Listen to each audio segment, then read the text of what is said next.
Hey friends, welcome back to my channel. Today, we're opening a door most people keep shut, the quiet devastation that happens when a good man is slowly broken, not by betrayal in one sharp blow, but by 1,000 small cuts, often by the very woman he chose to love. As Rumi once wrote, try not to resist the changes that come your way. Instead, let life live through you. Not all men leave when they're hurt. Good men stay. They endure. They absorb pain in silence, not because they're weak, but because they love deeply. They believe in repair, in growth, in second chances. But here's the truth. Even the strongest hearts have limits. Philosopher Friedrich Nietzsche once said, "Sometimes people don't realize the value of something until it becomes a memory." And that's what today's episode is about. In today's world of filters, fast flings, and Instagram-ready love stories, the good man often goes unnoticed. He's not flashy, not manipulative, not emotionally unavailable. He texts back, he listens, he shows up. But when a woman begins to take that love for granted, when she hurts him with words, silence, comparisons, or disregard, she often doesn't realize what she's doing until he does the one thing she never expected. He stops trying, not in anger, not to punish, but to heal, to choose himself, to find peace where pain once lived. This is not a story about villainous women. This is a reflection of modern emotional imbalance, where men are told to man up and move on, while their silent suffering is dismissed as stoicism. But philosopher Alain de Boston once wrote, "The good man suffers not because he feels too little, but because he feels too much with too few people willing to notice." Today, we'll uncover 7 hidden truths, emotional, human, and unapologetic ally real, about what happens when a good man is hurt too many times, and finally chooses silence over saving. This isn't content for views. This is comfort for the ones who gave their best and felt invisible. It's a wake-up call for those who think loyalty means staying through neglect.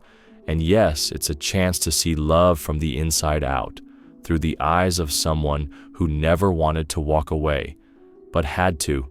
So, take a deep breath, let your guard down, because what you're about to hear might just change how you see love forever.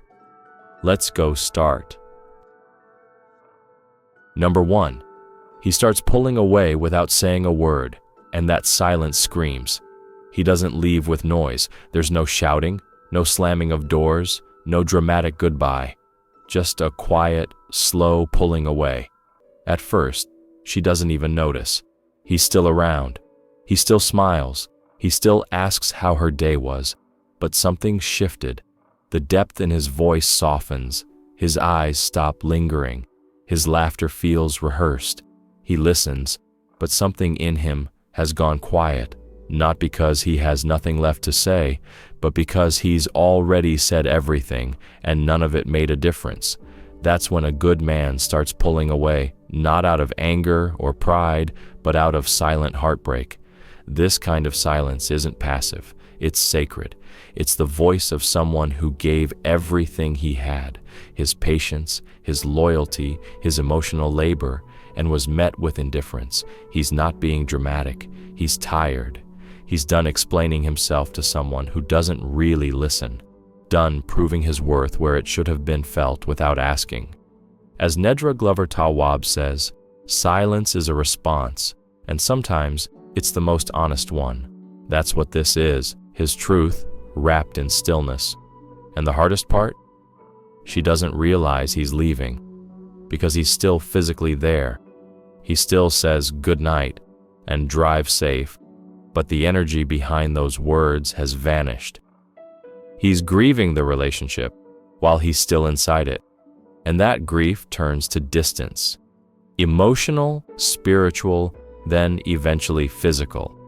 Not because he wants revenge, but because he's finally choosing peace over pressure, self-respect over self-sacrifice.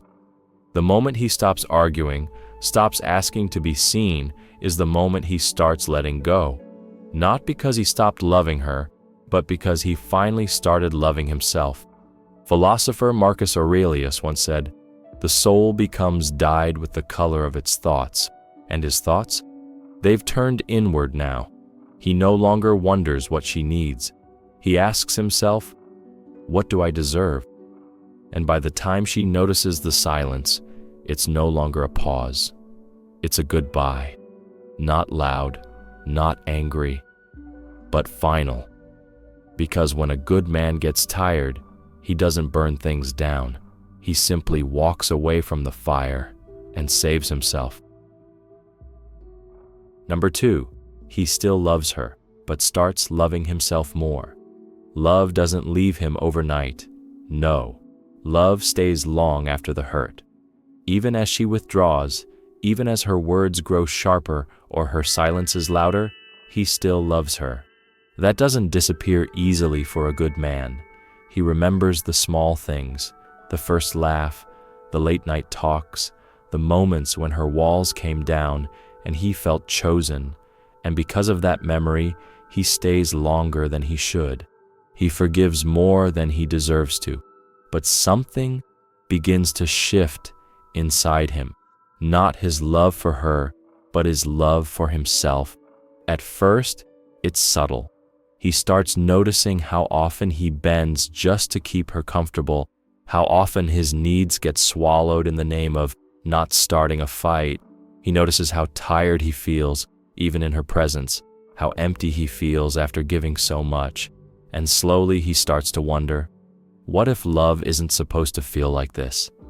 This isn't ego, it's awakening. It's the moment a good man realizes that loving someone else shouldn't come at the cost of abandoning himself. So he begins the quiet process of coming home, not to someone, but to himself. He picks up old hobbies again, spends time alone without guilt, starts saying no to things that used to drain him. He remembers that his voice matters too, and while he still loves her deeply, he's no longer willing to trade his peace for her approval, because real love isn't supposed to shrink you. It's supposed to grow both people together. As Bell Hooks once wrote, love and abuse cannot coexist. And though she may not have hit him with hands, emotional neglect cuts just as deep. He begins to see the patterns, the one-sided apologies, the dismissive jokes, the moments where he was most vulnerable and least seen. And it hurts. It hurts because he knows he didn't give her average love. He gave her the kind of love most people pray for. But he finally sees that loving her harder won't fix what's broken if she doesn't meet him halfway. So while his heart still beats for her, it begins to beat stronger for his own well-being. And that shift, that sacred pivot back to self-love, that's the moment the relationship changes forever. Because now he's not staying to prove his worth. He's choosing to grow, with or without her. And if she doesn't notice the change now, she will. One day, she'll wake up and realize he's not begging anymore, not bending, not waiting. And it won't be because he stopped loving her, but because he finally started loving himself enough to stop suffering. Number 3, he breaks in private because the world doesn't let him break in public. A good man doesn't unravel in front of you. He doesn't throw words like weapons or fall apart in the middle of the room. His pain is disciplined, contained, silent. Not because it hurts less, but because he was never taught how to show it. He's the kind of man who disappears into a quiet room when the weight becomes too much. He'll stare at the ceiling at 3 a.m., replaying conversations where he should have spoken up, should have walked away, should have loved himself harder, but didn't, because he believed things would get better, because he still had hope. When she hurts him, with distance, with coldness, with the way she compares him to someone else, he doesn't yell, he holds it in. He carries it in his body like a secret war no one else sees, because society never gave him permission to cry. It taught him that masculinity means silence, that being a man means being unbreakable, but no one is. Not really.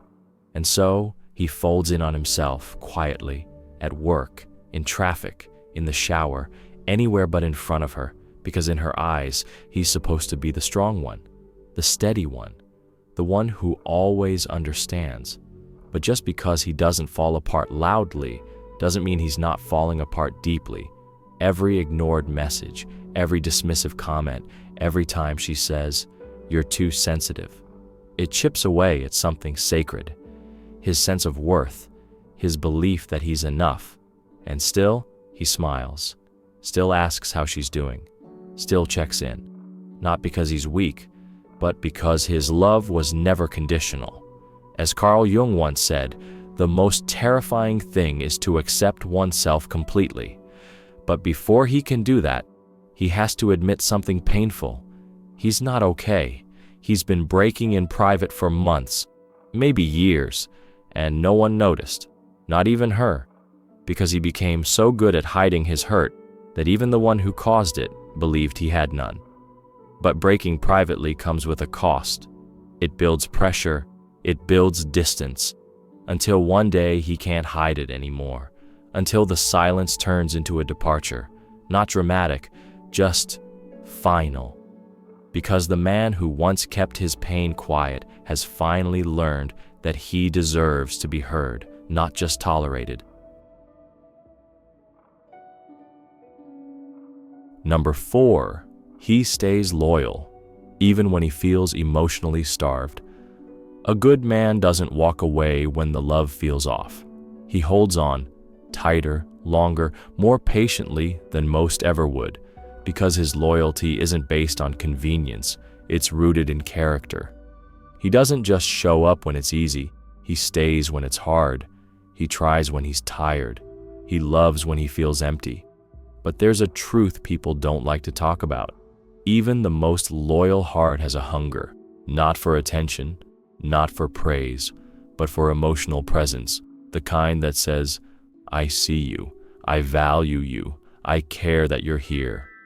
When that disappears, slowly, silently, he begins to starve in ways he can't always explain.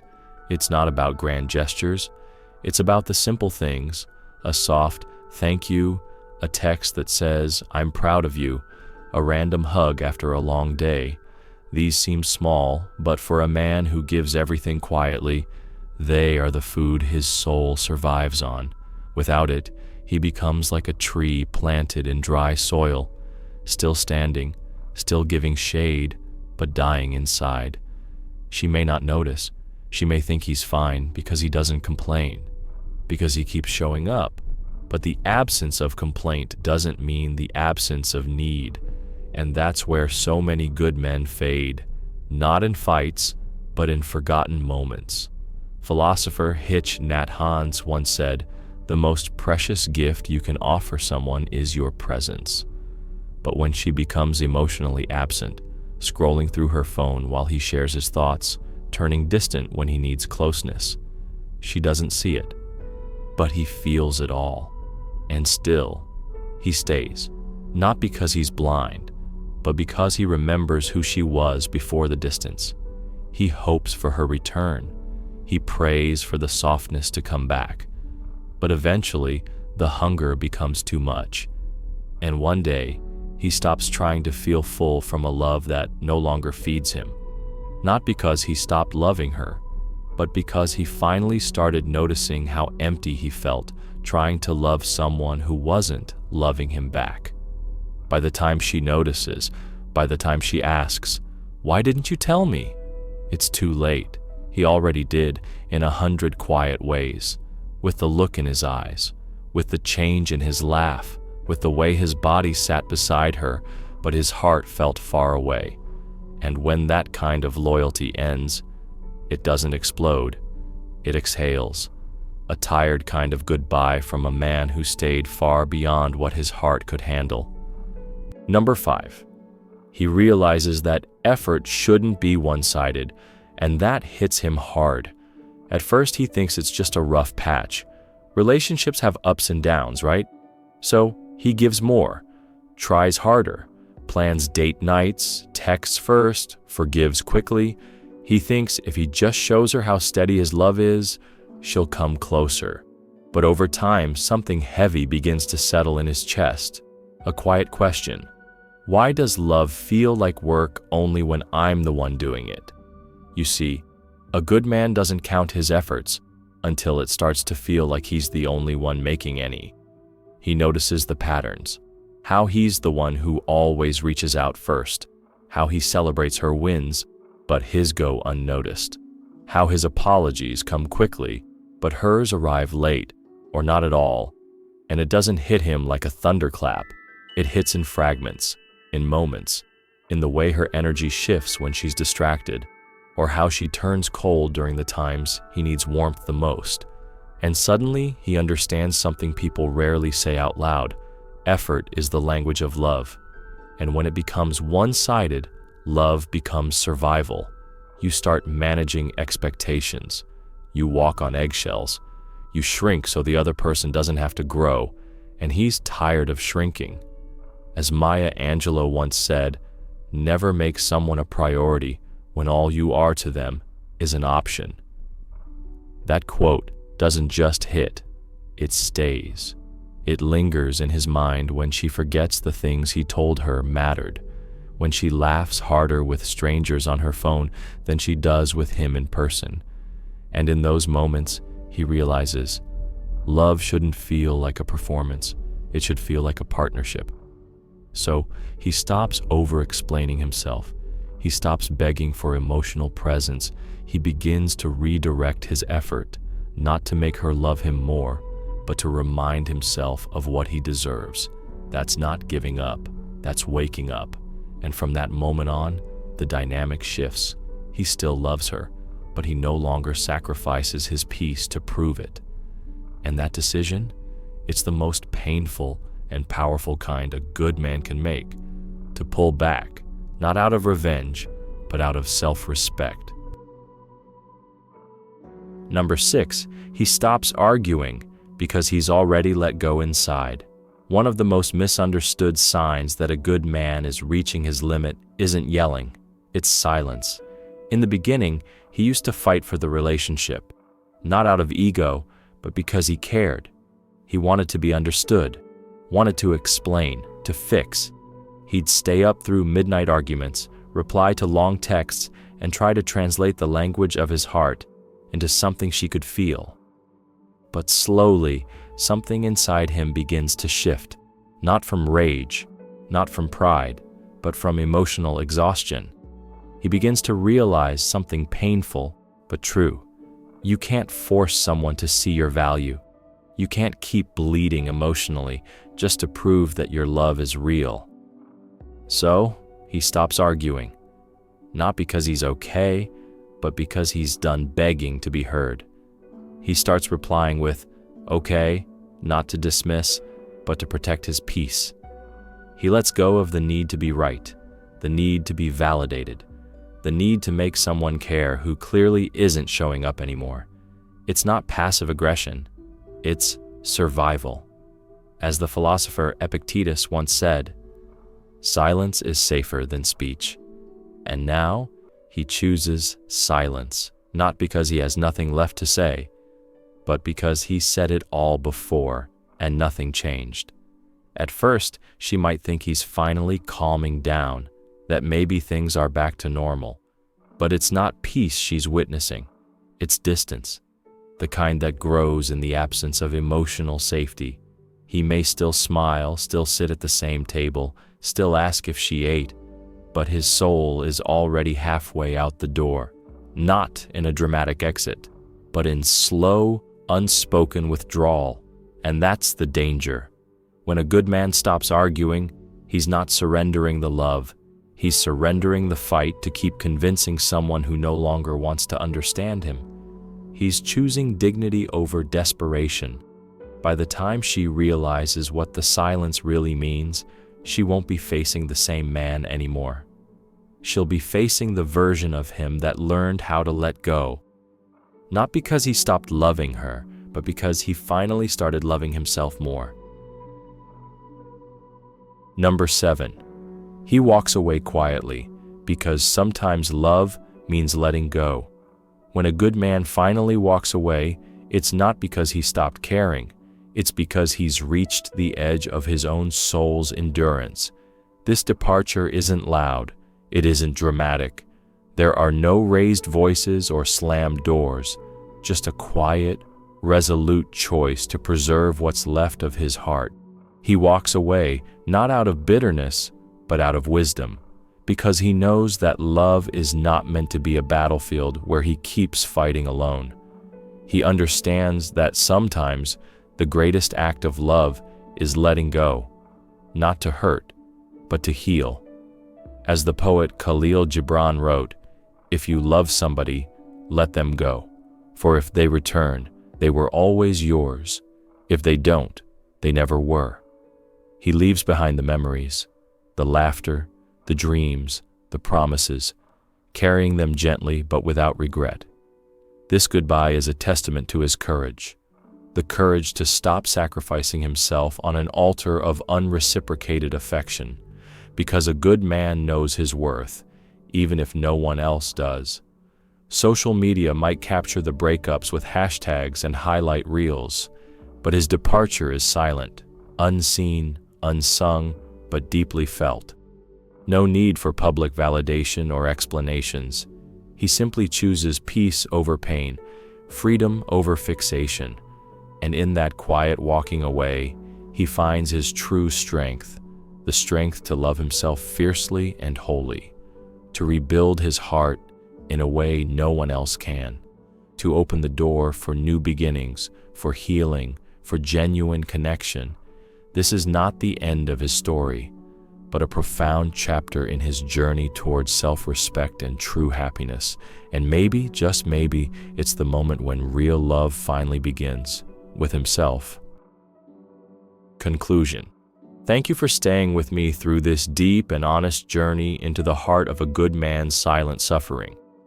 If you've ever loved someone who didn't see your worth, or if you've been that quiet, loyal soul holding it all inside, I hope these truths have touched you, healed a little, or helped you understand yourself and others better.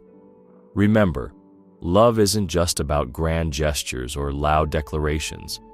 Sometimes it's about the quiet strength it takes to keep trying and the courage to walk away when you need to protect your peace.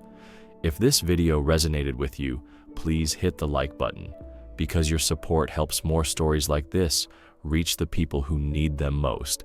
Don't keep this to yourself. Share this video with anyone who's silently hurting or feeling invisible in their relationships. Sometimes the simple act of sharing can be the first step toward healing, for you or someone you care about. And if you want more real, raw conversations about love, pain, growth, and emotional strength, make sure to subscribe to the channel and hit the notification bell. We're building a community where vulnerability is welcomed and nobody has to suffer alone. Together, let's change the way we see love, not as something that breaks us, but as something that teaches us how to love ourselves first. Thank you again for being here. Take care of your heart, and remember, sometimes the strongest love is the one you give yourself.